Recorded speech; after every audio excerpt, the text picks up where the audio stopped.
Welcome to the Artificial Future podcast, Pull your mic closer. which we do every Sunday morning. And I've taken a hiatus for the last couple of weeks since I was on vacation in Europe. And anyway, I'm glad to be back. And for those of you joining us, I'm glad to have you. The team here does a number of other podcasts, and they were able to keep those running and live for the last 2 weeks. We had some new players. An old co-host was reignited in the podcast, and they did a wonderful job. I was actually sitting in Europe, in France and in Germany, watching the podcasts, and pretty impressed with the team, with what they were able to pull together.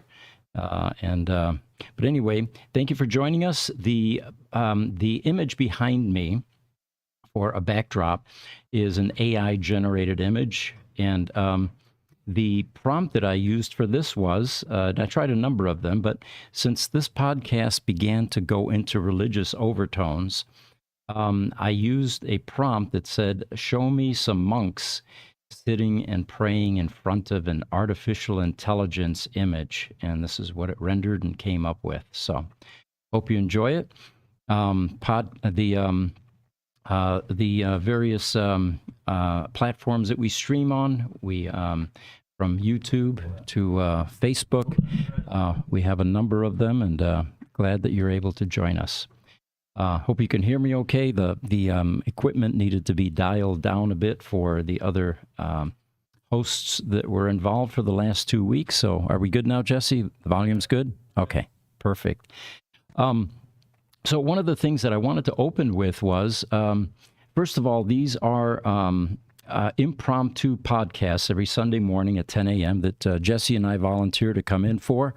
And we don't have all the answers, and we'd certainly love to hear from you. So if you have questions, inputs, feedback, all of that would be valuable for this podcast. And at this point, what we're doing is collecting information throughout the week and then disseminating it for any new developments in AI. In this particular podcast, I can't seem to avoid bringing some religious overtones into these podcasts, so we'll be talking about that here in about 10, 15 minutes or so. But in the meantime, I've got some light subjects that might be of interest. A lot of people now are using Midjourney, for example, and other AI image rendering software. And it's just mind-blowing what AI is able to conjure based on a well-constructed prompt or instructions on what kind of image we're looking for. What is still typical, though, is when we ask it to render humans, it doesn't quite get the anatomy correctly in all cases. I saw a image of a well-endowed young lady a couple of days ago on Facebook with 3 legs. AI can't distinguish the difference, what the appropriate number of limbs would be there, apparently, at least in this case. And then I found some comments interesting from various similar instances where there were too many fingers, for example. And as one viewer pointed out, he says, these girls look great in profile pics, but then you meet them in real life and they have like 8 fingers on each hand. No thanks. And then another one, well, that's AI for now. And then in all caps, he says, for now. And he's got a good point there. It's going to improve, it's going to learn, and it's going to become much more accurate. Another comment was, having 8 fingers is an advantage. You can wash, cook, and clean much faster and more skillfully. And even in the evening, you can enjoy the advantage of more fingers. I'm not quite sure where that was going, but I found that one interesting as well. And then the final comment that I collected here was, they are much better at playing musical instruments, though. They can play things on a harp or piano that no other mortal or human could play. Good point. So for those of you playing with these image-generating AI software packages, feel free to share any of those with us, and we'll try to post them if we get them. We've got a TikTok comment from Serhi Trush, He says, hello from Ukraine. He says, what is the theme of this stream? This stream is exploring artificial intelligence. The purpose that we have applied to this anyway is to attempt to minimize the hysteria, to promote the adoption of AI, to be a bit more realistic about whether it can be curbed or slowed down, or if it needs to be censored or monitored. It's coming. It is unstoppable. It is well beyond anything that we can control at this point. So we need to learn to adapt, which is, of course, one of the hallmarks of the human beings, is that for survival, the ability to adapt is absolutely vital. I have another interesting, and here's an image that we can throw up, Jesse. It is called Biblical Guide to Heaven. A video producer that works for a vendor that we work closely with in Gruber Motor Company, Benpack. They are a manufacturer of a number of auto shop-related tools, including lifts, tire machines. They even have cooling systems. The Cool Boss, which is a evaporative cooler type system, which we have in our shop, which, by the way, outperforms the building-mounted evap cooler systems in our building. And finally, they are also owners of or creators of the Big Ass Fan. You may have seen those in large stores like Costco. But anyway, this gentleman is David Hartline is the video producer for this company. And he sent me an interesting email a couple of weeks ago or so. He was watching one of our podcasts, AI podcasts, and he said, you may find this interesting. I have written a book, which is now available in Barnes & Noble and on Amazon. The title of it is A Biblical Guide to Heaven. And but he admits that it was actually AI that wrote the majority of this book, even though in the book it doesn't really give much credit or credence to AI at this point. But the book tends to follow very religious themes and very biblical themes, which is amazing that AI was able to create something like this. For those of you interested, if we've got the book up there, this is the Amazon version. It's not going to break the bank. It looks like you can buy this for $14 or so in the paperback version. And it may be an interesting read, considering AI contributed to the majority of this book. All right, moving along here. Another article that I found during the week was, the headline is, Search Engines and AI Will Make Each Other Better. Initially, there were people that felt that ChatGPT-4 might be replacing search engines. And the prevailing view in this article, at least, is that the tech in ChatGPT can't kill Google. Instead, they'll join forces. So as an experiment, this particular author of this article used ChatGPT-4, and he asked, is the U.S. flag still on the moon? And the response was, the United States flag is no longer on the moon. It went on to explain why the flag couldn't survive the harsh conditions of the lunar surface, and confidently claimed that the last time an American flag was planted on the moon was during the Apollo 11 mission in 1969, after which no humans returned to the moon. Now, in reality, though, the United States lunar flags have been gradually disintegrating, and 5 are still standing today, except the one from Apollo 11, which was knocked over by the engine exhaust as the spacecraft lifted off. This, of course, begs the question, how accurate is ChatGPT? And we continue here. ChatGPT from, of course, OpenAI, which is the Microsoft-backed research lab and startup that was founded by Sam Altman and Elon Musk. It has captured the world like no other over the last few months.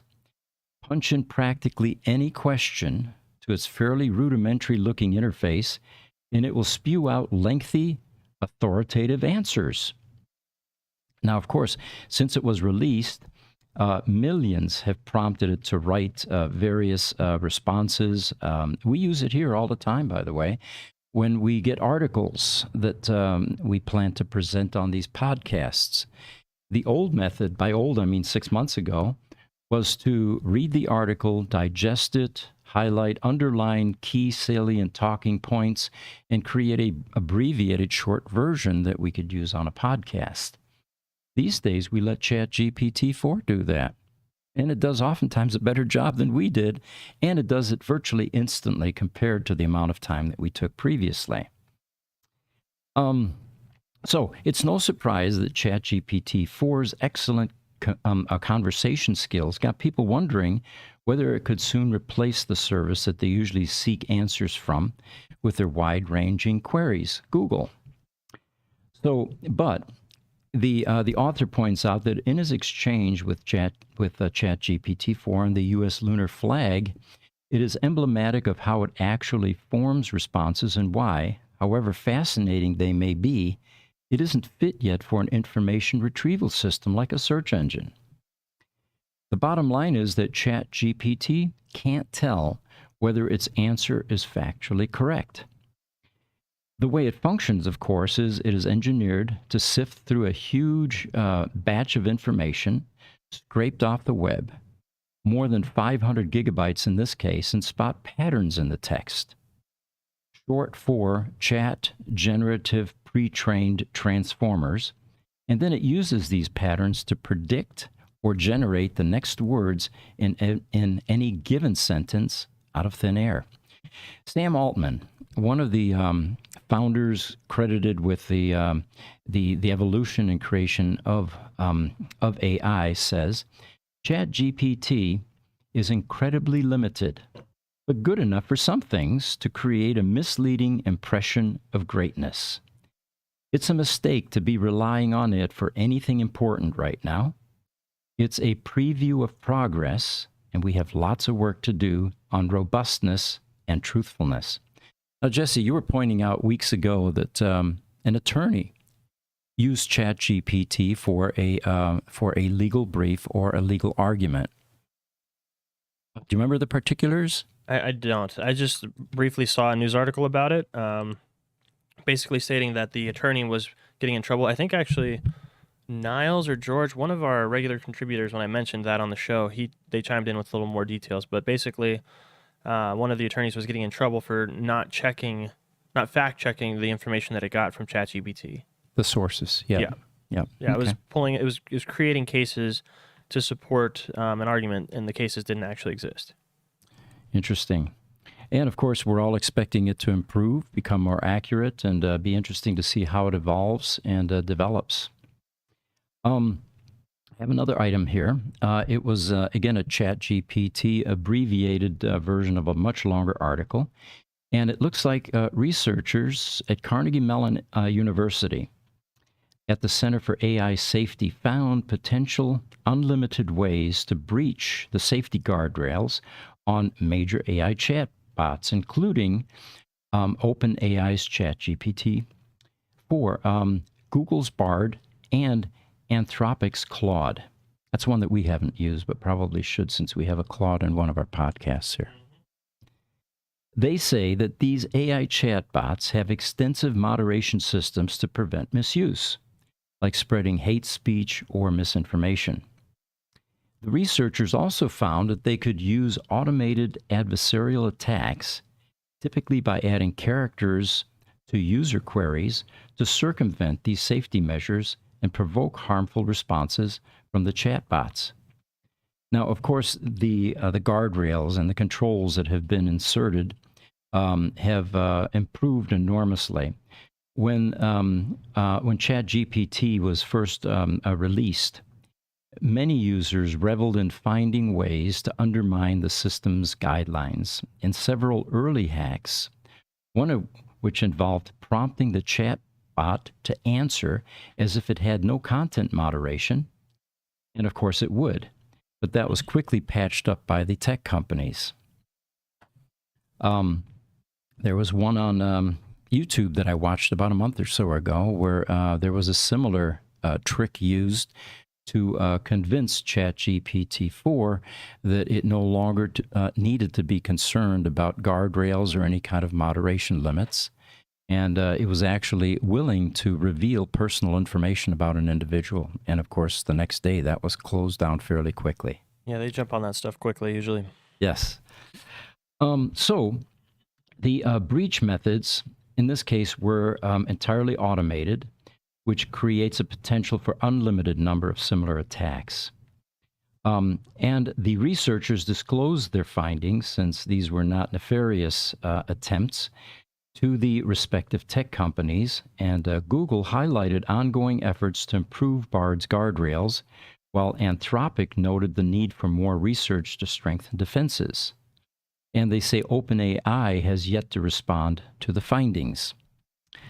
So these initial attacks or hacks on OpenAI's ChatGPT and Microsoft Bing was meant to bypass content moderation, quickly patched, but it remains unclear if such breaches can be fully prevented in the future.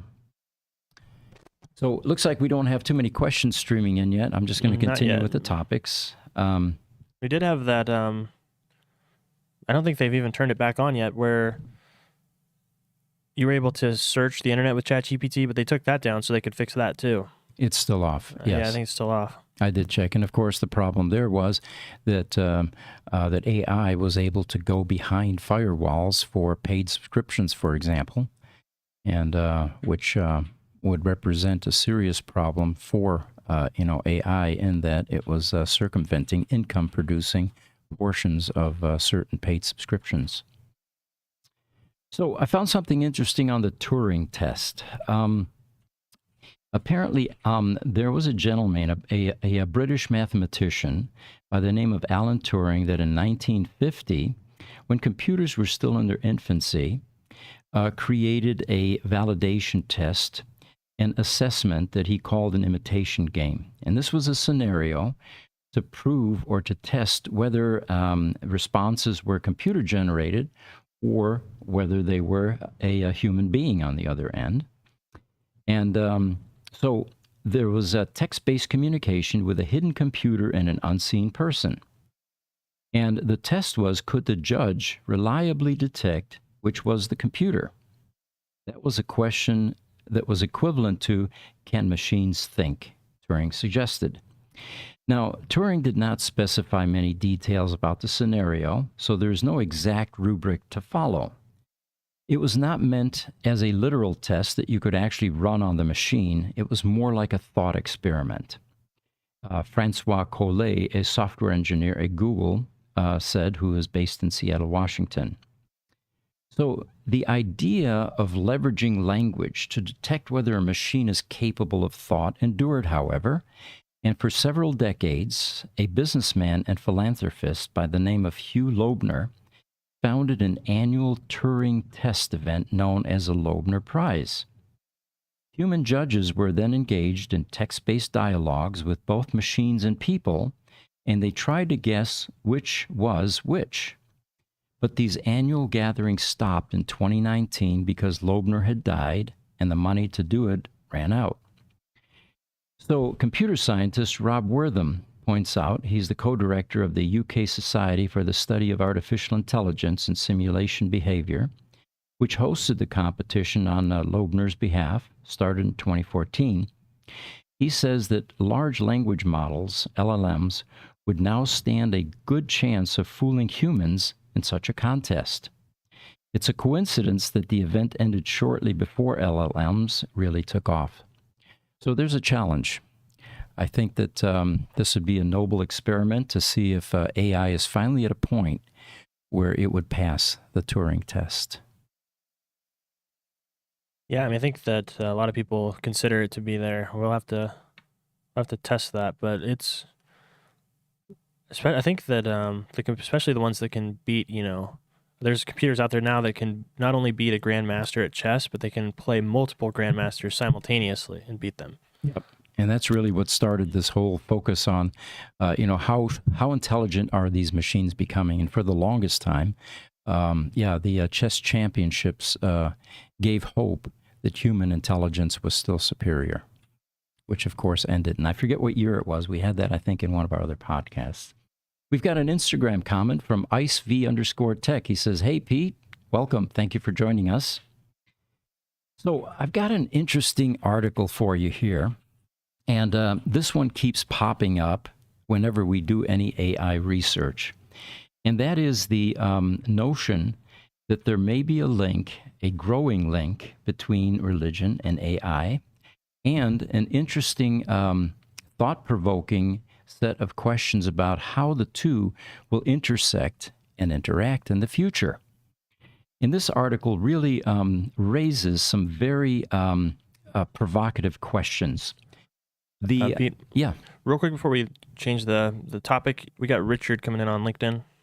Oh, okay. Richard Tannery with LinkedIn. He says, "I am a novice at this, so bear with me.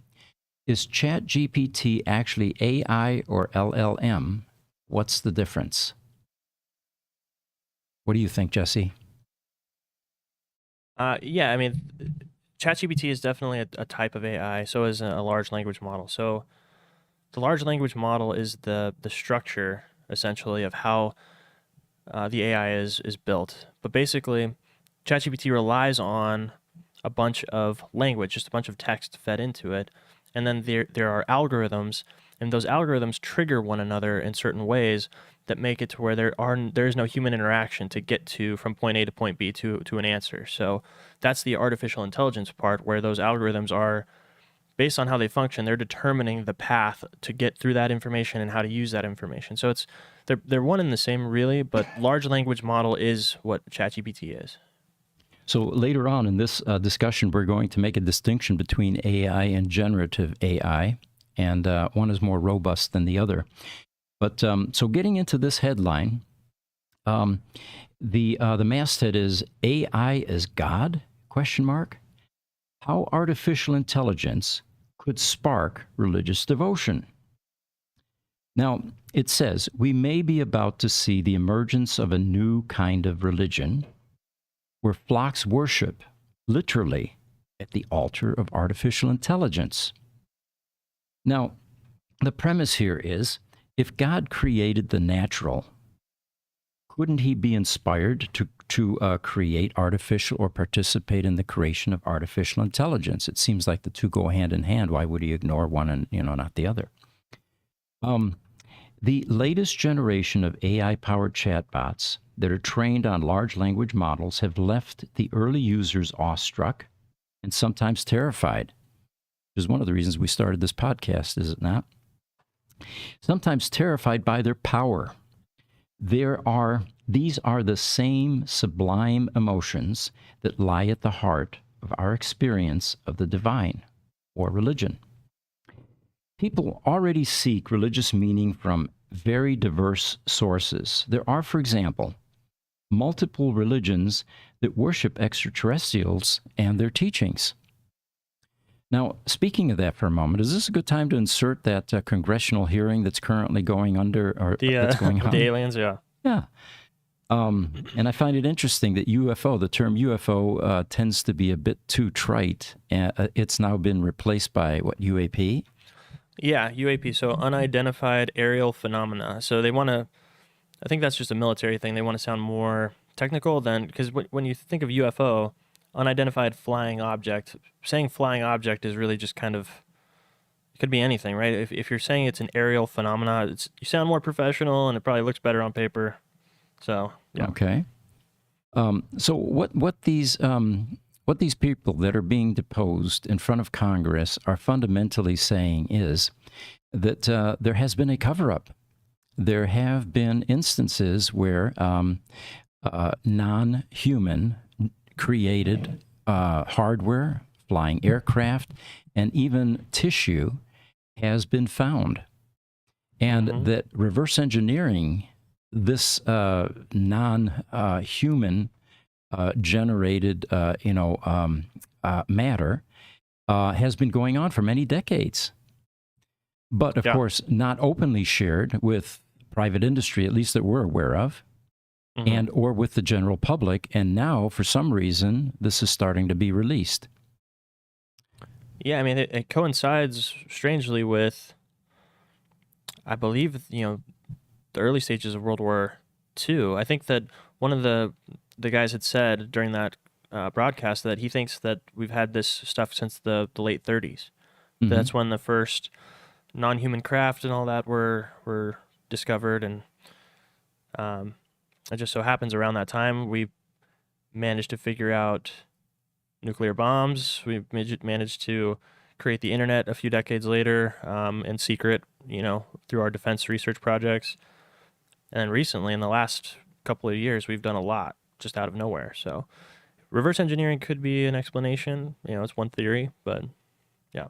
And of course, we like to think that it was human evolution that was at the forefront of these new discoveries, that we're evolving more rapidly. And but if we're getting assistance from these kinds of sources, that poses some interesting questions. The first one that I would have is, what else are they holding back?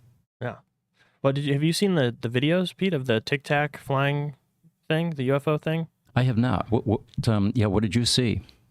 So this was declassified. This wasn't a whistleblower or anything. It just after 15 years, they just declassified it. And I think 2019 maybe was the first time that the U.S. government, or the Pentagon at least, had verified that they had unidentified aerial phenomena, that they didn't know who it belonged to, where it came from, or what it was. But one of the people in front of Congress was one of the senior pilots that was involved in that and recorded that Tic Tac thing. So it was like this Tic Tac shaped orb flying through space, and the pilots all described it as there's no way that anyone has this kind of technology. Basically, it's defying the laws of physics as we know it. So.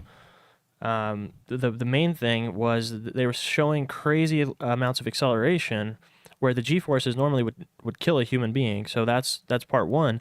But the other part is they have infrared scanners on their jets, and there was no exhaust, there was no heat signature, there's nothing. It was propelling itself in a way that we couldn't possibly understand. So, and that's all on video. And I don't, I'm not an expert on radar or infrared. I haven't looked at the scans or anything, obviously, but you have 20-year-plus military veterans going in front of Congress and testifying publicly about it, and there's video evidence of it. Something has to be going on there, right? Absolutely. It sounds like it's reassembling itself at the molecular level without being at the mercy of things like wind resistance and inertia and gravity and, all the things that the laws of physics as we currently understand them are some limitations to these types of movements, and fascinating stuff. So continuing with this AI and religion article, it says, as these chatbots come to be used by billions of people, and right now it's millions, but it will eventually be the entire planet, it is inevitable that some of these users will see the AIs as higher beings. We must prepare for the implications.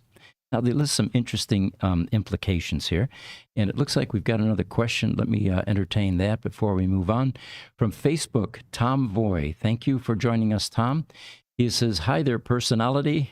I think that AI is frequently used to generate fake news for the purpose of proxy war, battlefield misinformation, and more. That's probably true. It's certainly capable of that. Let's put that in perspective. So they say that there are several pathways by which AI religions could emerge. First, that some people will come to see AI as a higher power. Well, that's not too much of a stretch when you think about the core implications of artificial intelligence. And let's list some of those. It displays a level of intelligence that goes beyond that of most humans. Doesn't that sound pretty godlike to you? Mm-hmm. Indeed, its knowledge appears to be limitless. 2, it is capable of great feats of creativity. It can write poetry, compose music, generate art in almost any style, close to instantaneously. Well, Pete, that was on the last one that we did before your vacation. Were you I think that was with you, right? Where we put the conductor up there. Yes, yeah. It was conducting a symphony as a robot, essentially. It was in Japan. It was a robot who still was receiving cues from a live human conductor, but was able to actually direct certain, functions in that symphony orchestra. And of course, it was just the beginning. Yeah. Where the interesting intersection there is how much of conducting is mechanical rote process, and what part is emotional. And will AI be able to, with digital emotion, be able to replicate or even improve on what currently is being used when we have a symphony orchestra Well, conductor? so if you think about it for a second, though, if you have a conductor and he's depending on his emotions, the show could change based on the given night, right? Very So much so. if you feed all of the recordings of every night for 50 shows into the robot and you get the one that has the best emotional performance, then you can recreate that perfectly every time with the most emotional performance. We actually have something later on in this segment, which is a experimental thing that's going on right now in the UK, where they're using AI to record the reactions of humans in the theater. Now, the old way of doing that was you would have a preview of a movie, and you would have people that go in with a checklist, and they would try to remember what it was most poignant and important, the portions of the movie that they most enjoyed. This is a bit different. It actually uses biofeedback, instantaneous feedback. So they're wearing like a monitor of some kind. Precisely. And it's feeding all this information, of course, into an AI system, recording responses and being able to, like a heat-seeking missile, zero in on the most favorable responses from the audience. Yeah, and well, you get a more honest answer that way too, because so you'll have some critics that just don't like the director or Bias. don't like, so instead of them, they won't be able to lie about when their heart races or when they enjoy a scene or something. Yeah, they're hooked to a lie detector, essentially. Yeah. They can't fake it. Good point. So it is. So number two, it's capable of great feats of creativity, and we're beginning to see how AI is definitely beginning to exceed the human output in some of those categories. Three, it is removed from normal human concerns and needs. Now, this is a very impactful statement that has a lot of implications. It does not suffer pain, physical pain, hunger, or sexual desire. Again, things like bias are removed. And this is where I think the fearmongers that are throwing rocks at AI fail, is that they're attributing human frailties to AI. AI is not human. It is like God. It is non-human. It is a divine entity. It is completely different than what humans have been wired with through conditioning and the biases that we carry, and the emotional IQ that varies greatly from one individual to another. 4, it can offer guidance to people in their daily lives. Well, isn't that what the outcome of prayer is, and inspiration that some people feel comes from God, being guided, for example? And then finally, number 5, it is immortal.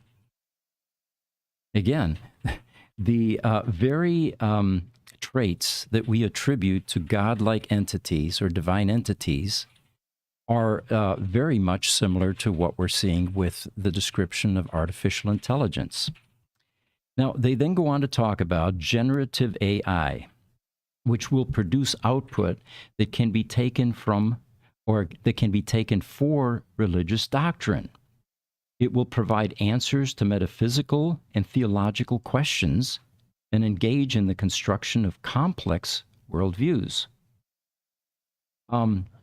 Let me give you a...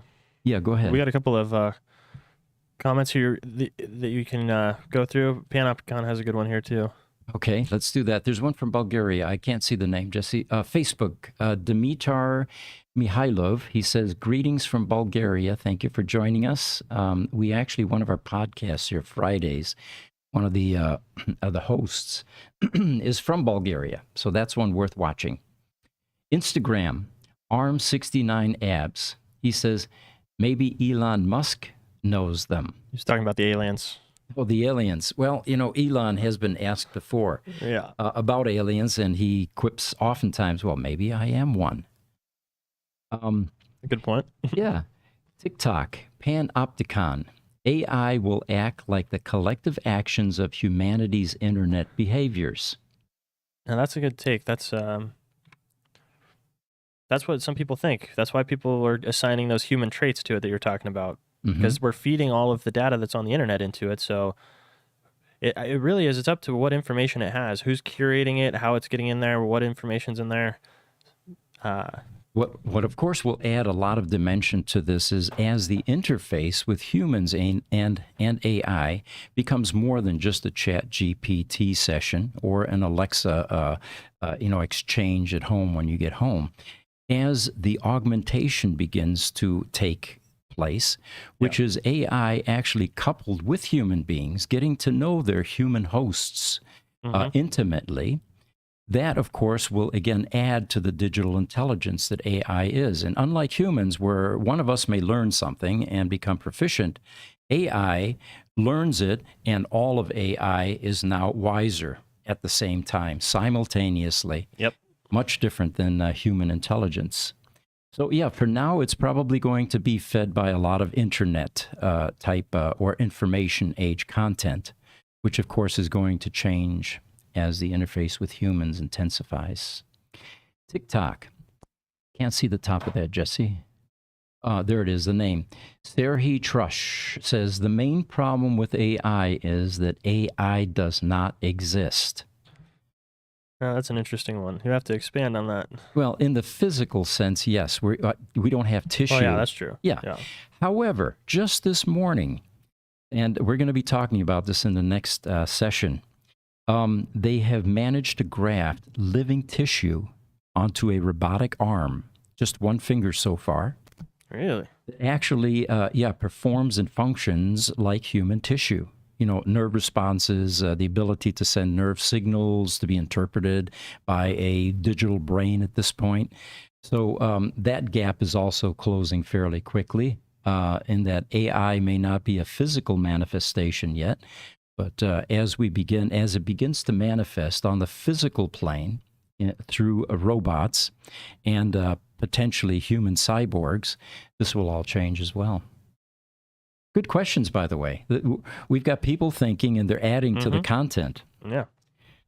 So generative AI. Let me see if I can find that definition, and bear with me here. Well, let me do that later on then.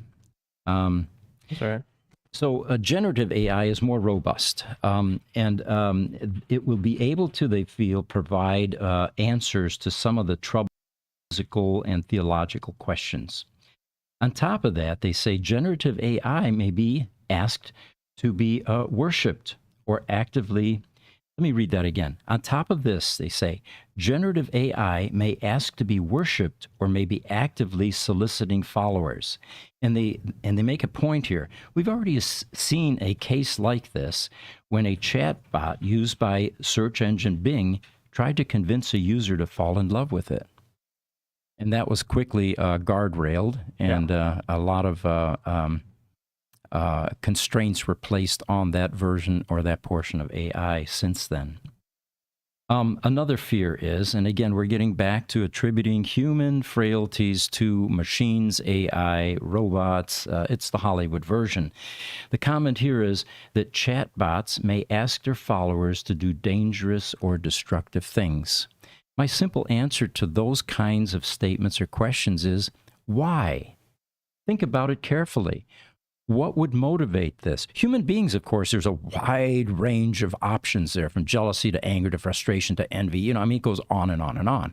But why would a machine that does not live in the world of plurality or in the human base emotions be interested in doing or asking someone to do destructive things? Anyway, we'll get more into that. So they say we should try to imagine what an unsettling and powerful experience it will be to have a conversation with something that appears to possess a superhuman intelligence and is actively and aggressively asking for your alliance. This immediately brought something to mind for me. In the Old Testament, the God of the Israelites was a very vengeful God. And it seemed that throughout the Bible, God evolved, changed, and I know I'm treading on real controversial ground here, but this is factual. Read I mean, the it is, scripture. It's factual. You know, God telling the Israelites, hey, there's a land of milk and honey here where the Chaldeans live, and since you're my chosen people, go in there, annihilate them, and take their land, and it's yours. What kind of God would do this? All right? So the other part of this is the Israelites at one point began to worship idols. They made a golden calf. God knows why. That was a good pun, right? And God became indignant, angry, and felt jealous. Is this really what we expect from an all-knowing, omnipotent creator of universe? Well, Pete, if you think about it, there's something in the Bible about God created us in his image, right? So that's kind of the fear I think that people have with AI, is that we're creating it in our own image with our own hang-ups built into it. So that's where the idea is coming from. Now, I don't know why we're assuming that it's going to have those hang-ups, but I mean, it is humans that are programming it. So will humans program in things that shouldn't be there? And then, the other thing is when these things get leaked and bad actors get the source code, they can build a version of it that does make it do destructive things to people, right? So it getting in the wrong hands, I think, is more important of a conversation than AI is just going to turn evil and kill everybody. Right. Because if the wrong people use it, the same thing will happen if the wrong people use nuclear weapons, right? Right. Well, and so the article continues. We should try to imagine what an unsettling and powerful experience it will be to have a conversation with something that appears to possess a superhuman intelligence and is actively and aggressively asking for your allegiance. I just can't imagine that anything that is highly intelligent sees any value in asking for allegiance. Yeah. Or feeling jealousy, or being insecure. These are human traits. So they go on, they say, there's also the possibility that AI may achieve what authors such as Ray Kurzweil call the singularity, when it so far surpasses human intelligence that it genuinely does become something like a god. However, at this point, we can't predict when, if ever, this could happen, at this stage anyway. All right, so divine access and risks. This is another popular or interesting topic that I found. It says AI-based religions, assuming now that we have them, will look different from traditional ones. Well, how? First of all, people will be able to communicate directly with the deity. Now, the first video that we did months ago, it posed that very question. When I come home at night, I fool around with Alexa and I say, Alexa, how are you? Did you miss me? Oh, you were a wonderful guy. I missed you, blah, blah, blah. All of that. Yeah. And then what's the question of the day? And I have dialogue with a AI entity. Very rudimentary, first grade level at best, right? Now, we propose that wouldn't it be wonderful if God began to communicate through AI? The God chat. Yeah, exactly. We have a direct link. And why is that so impossible? God had talked to other mortals in the past. Moses up on the getting the Sermon on the Mount. Yeah, he was talking to everybody frequently 2,000 years ago. Then he just stopped for some reason. Yeah, I mean, Adam and Eve, there was conversation, and they had a language that they were able to utilize. So it's not too far-fetched that God could communicate with humans directly again, and that would certainly straighten out a whole bunch of stuff. Rather than endlessly praying and hoping that you're going to get what you're praying for, God might say, what you're asking for is unrealistic, and here's why. Or it would be unfair, and here's why, right? Yeah. It would be educational. All right, so being able to communicate directly with a deity on a daily basis. This means that these religions will be less hierarchical, since no one can claim special access to divine wisdom. Yeah. You take the Church of Latter-day Saints. They have elders that are direct links to God, but there are very few of them. The average Joe in the Mormon church can't go to God directly and say, you know what, God, this has been perplexing to me. What can I do about this? Or what do you think about that? Or what should I do here? And of course, doctrine as it evolves, which religions do change, comes directly from these higher divine entities to mortals, but very few of them, very select few. And oftentimes it's nebulous as to how it's presented. Was there actually a physical conversation where there were words used and there was language that we're familiar with, or was it a dream and a vision, which of course is pretty unpredictable when you think about it? Yeah, very. Okay. Are we going into territory here that we hadn't planned on going into during these AI podcasts or what? Yeah, I mean, definitely. But I think it's an important conversation. Yeah. All right. So then they talk about, let's see here, different methods available. Okay. The followers will at least initially connect with each other online to share their experiences and discuss doctrine.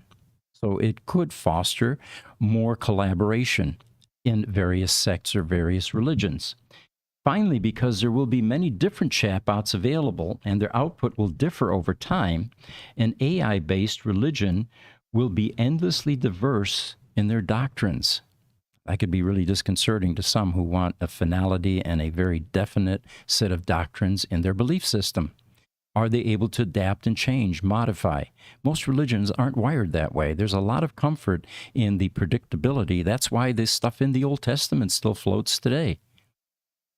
Despite the fact that we now have technology that, eliminates a lot of those thoughts that were created way back.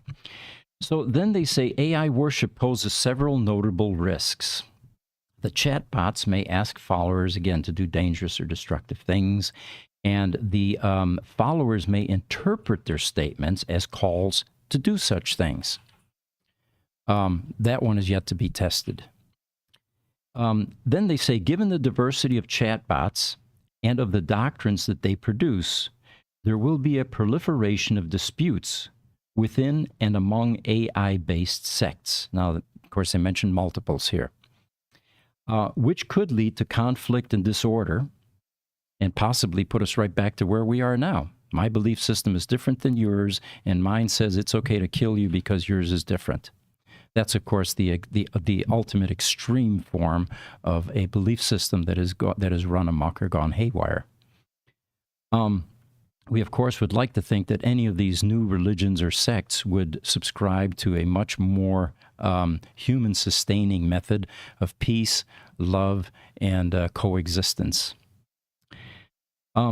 They say that the designers of AIs could actively exploit their followers. Of course, now we're again getting into the realm of how destructive these could be, how dangerous this is.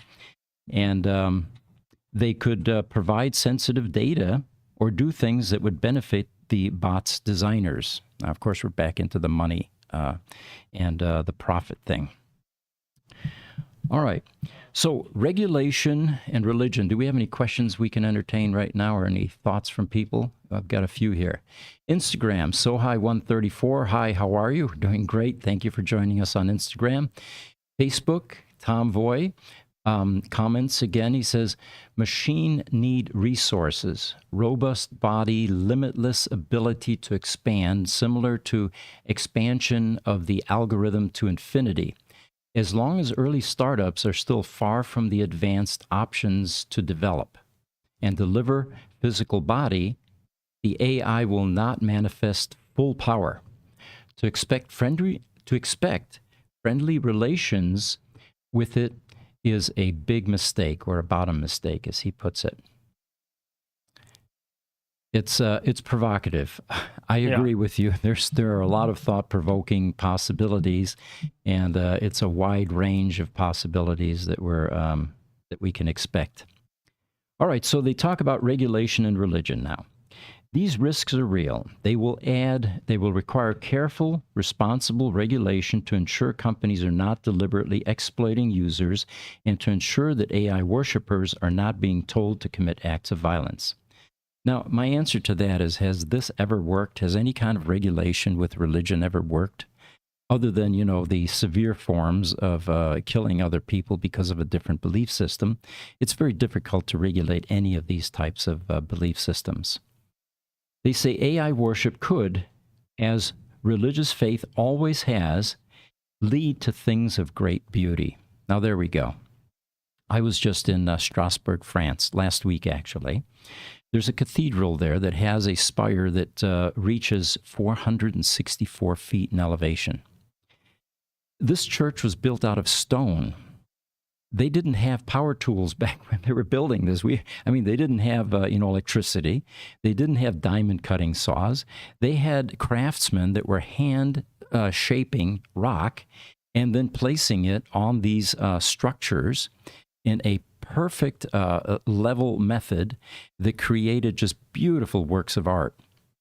And so religion does tend to create beautiful things, but it also has a huge downside. Now, will the AI religion, if it comes, be focused on the same kind of a direction, which is creating things of beauty, things that enhance the human condition and experience? And that's, of course, yet to be determined. They say, however, we should not try to suppress AI-based religions merely because of its possible dangers, and it wouldn't work anyway. Nor should we require that the AI companies restrict the functioning of their bots to prevent the emergence of these religions. Again, it's not going to work. On the contrary, we should celebrate the arrival of AI worship. We should make it clear that we welcome the new religions and that we value their beliefs. Now, this, of course, is at the core of most religious beliefs, is to allow other beliefs to operate and function. Very few of them are so cult-like that they create the good, bad, right, wrong scenarios. I think that depends on who's interpreting the text, but yeah. Good point. Interpretation, and of course, there have to be religious leaders in this AI effort that are able to interpret and guide. For all its dangers, they say AI-based religion has the potential to make the world better and a richer place.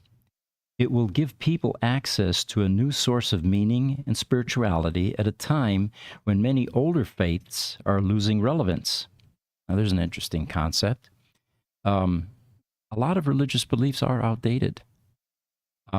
They cling to notions that are no longer relevant in this information age and on this planet, when the distance between individuals is very short these days. So new sources and meanings of spirituality are very important. Now, they say that our best guide to this new form of religion is to look at the faiths that exist already. We should expect that the majority of AI worshipers, like the majority of religious believers, will be peaceful and will find in their faith a source of comfort and hope.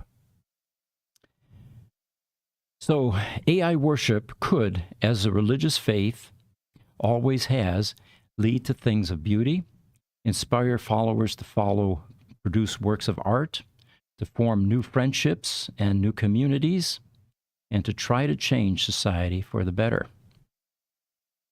Do we have any comments or questions coming in? Not any new ones, no. Okay. So again, AI does bear a resemblance to the type of God entities that have been throughout recorded history for millennia now. And in the realm of spirituality, God is a subject of contemplation and interpretation. As they say here, while many believe God is a concept of the past, there is a case to be made for AI as a potential modern manifestation of God.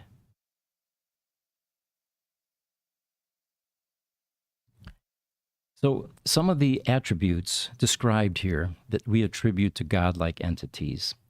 God is often portrayed as an all-knowing and all-powerful. Again, sounds like AI.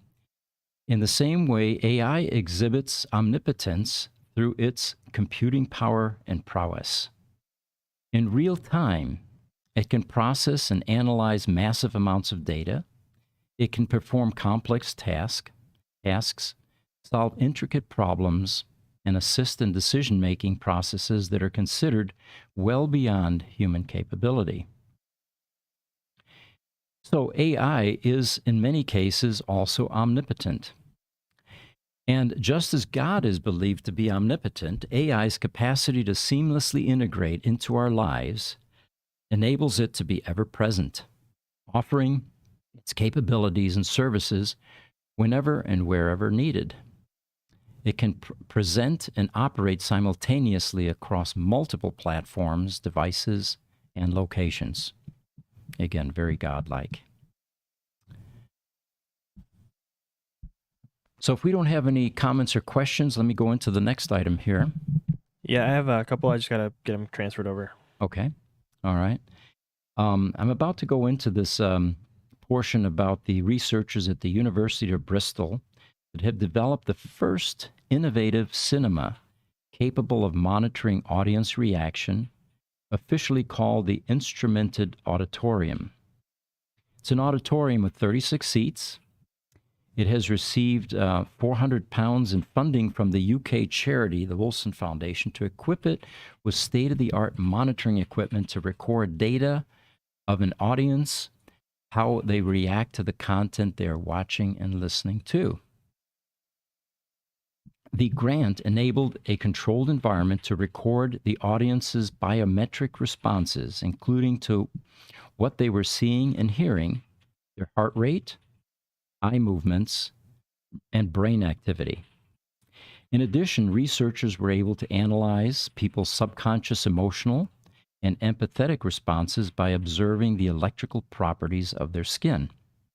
What we're talking about here is a galvanic skin resistance monitoring, which is something that I was involved in the 80s in the last century when I taught biofeedback stress management at the community college level. And we used little galvanic skin resistance pods that were handheld that recorded the resistance between two fingers, with the theory being is, as your body begins to experience stress, it changes the secretions on your skin, changing the resistance, and when fed to a voltage-controlled oscillator, it changed the pitch that people were hearing in their headsets, and it closed the loop for them in that they began to realize what their stressors were. So the research has incredible potential, they feel, linking individual differences in mental health responses to conditions such as anxiety and depression. So it goes beyond just simply trying to figure out what what the best portions of a movie were and what people found most impactful. Ian Gilchrist, a professor of neuropsychology at the University of Bristol, said, if we want to understand whether a new experience or new technology is working, we have to ask the audience. And what this instrumented auditorium allows us to do is stream data and capture audience responses moment by moment, providing unique insights that take us way beyond the current questionnaire-based models, which of course are something that you fill out later after you've watched the movie. You have memory issues, you have bias that can be inserted, and like Jesse pointed out, if you have a nefarious intent, this monitoring system doesn't lie. It's the equivalent of a lie detector that's going to record your physiological changes, whether you're trying to modify them or control them or not. So anyway, this is probably going to be something that will continue to be used and will definitely has broader applications, as I said, for people that suffer from anxiety and beyond. All right, so we've got a TikTok comment from Gemsent. He says, how would AI deal with TikTok confidence tricksters and alike? Too many fakers here keep liking my comments. Others attempt to direct me to WhatsApp for off TikTok liaisons. Again, fake girls. They are all Chinese. So he's talking about, can we use AI to stop scammers and spammers and all that kind of stuff? So, you know, there is a lot of research taking place and development to for using AI against AI. And of course, AI is going to be able to be more accurate in determining whether we've got deep fake type situations that are going on, or if software has been hacked. And it is able to look at patterns far many more than humans ever could. So I can foresee when AI is used to find these kinds of things. YouTube, Dylan Summerow says, "Hey, I'm happy to be watching live. Well, thank you for joining us. I hope you're all having a beautiful day. We are. Does AI play any role in your business? If you do you think it ever will? If you do not, do you think it ever will?" Actually, we use AI in business already, and we have four distinct businesses here, and they're all either service based or sales based, and we we have call centers, for example, and a lot of communications with customers. A lot of training takes place. We have online e-store type activity. We have chat systems. All of these lend themselves to AI insertion and assistance. To give you an example, currently the process of finding customers is people on the phones essentially looking at certain profiles of businesses, attempting to get past gatekeepers, and finding the decision makers in companies where we can educate customers what kind of services we offer and what advantages there are to them doing business with us. This kind of sales method is rapidly evolving into more of a feed forward or using social media, where we bring people in through social media podcasts like this, for example.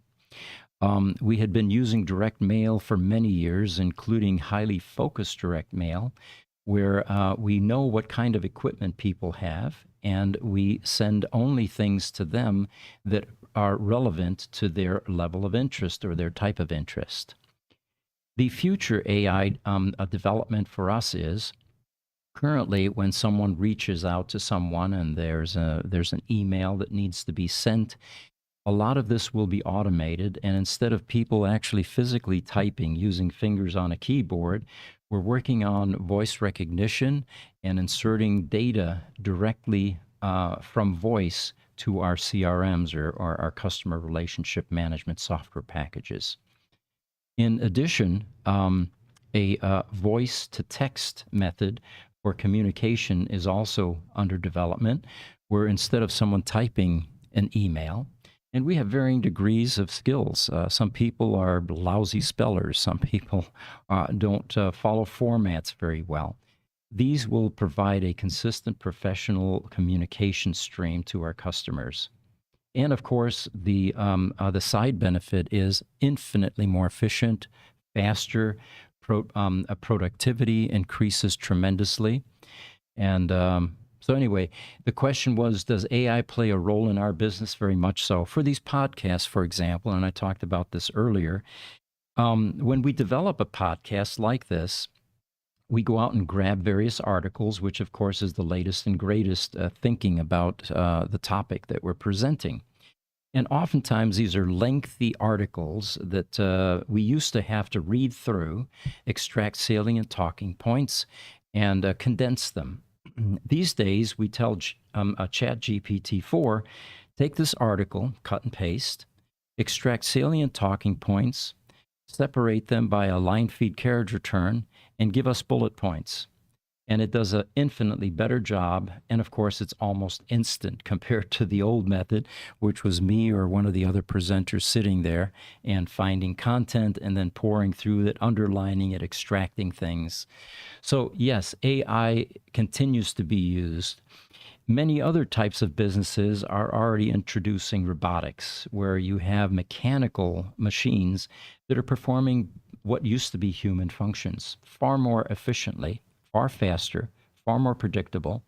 And the beauty of AI or robotic type assistance in the production method is you now have an employee that literally works 24/7, never takes a vacation, never asks for a raise, never has a sick day except for downtime, preventive maintenance, and productivity just soars. And of course, the comeback to that is, well, what happened to the people that it replaced? Well, those people probably got a different level of education, oftentimes with the same company that they were working with. And they went into programming, they went into staging, they went into another function within the company that supports this new level of robotics. So, our view is that we need to embrace and welcome this kind of automation and the insertion of AI into the traditional forms of doing business. Now, will there be casualties? Oh, absolutely. In the 40 years that I've been in business, we've had lots of competitors. And you know what? Over half of them aren't here anymore. And it's for a variety of reasons, even well before the information age and these new,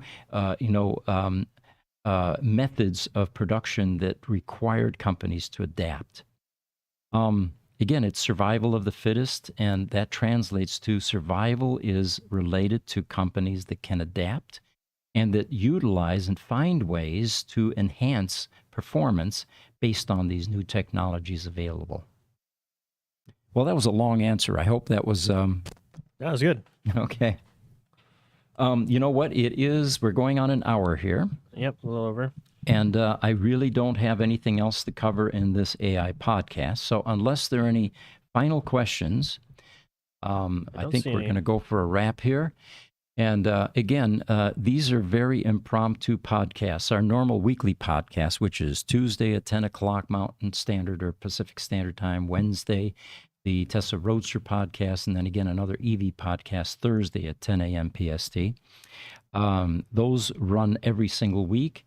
This is more of impromptu, but I think we're going to do it every Sunday and continue with it. And then, of course, we have our Friday podcast, which is also 10 a.m. PST, which is the Gruber Power Services podcast, where the division that deals with critical power service and sales talks about challenges in keeping equipment running, large data centers, Google, SpaceX, for example, the federal government. The list is virtually endless. Fortune 100, 500, and 1,000 companies all have data centers and computers that are integral and vital to keeping things running.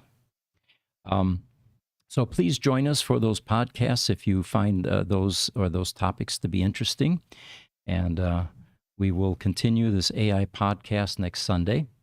As always, we appreciate your participation and joining us. Yep, thanks for joining us. I'm Pete Gruber signing off. Thank you.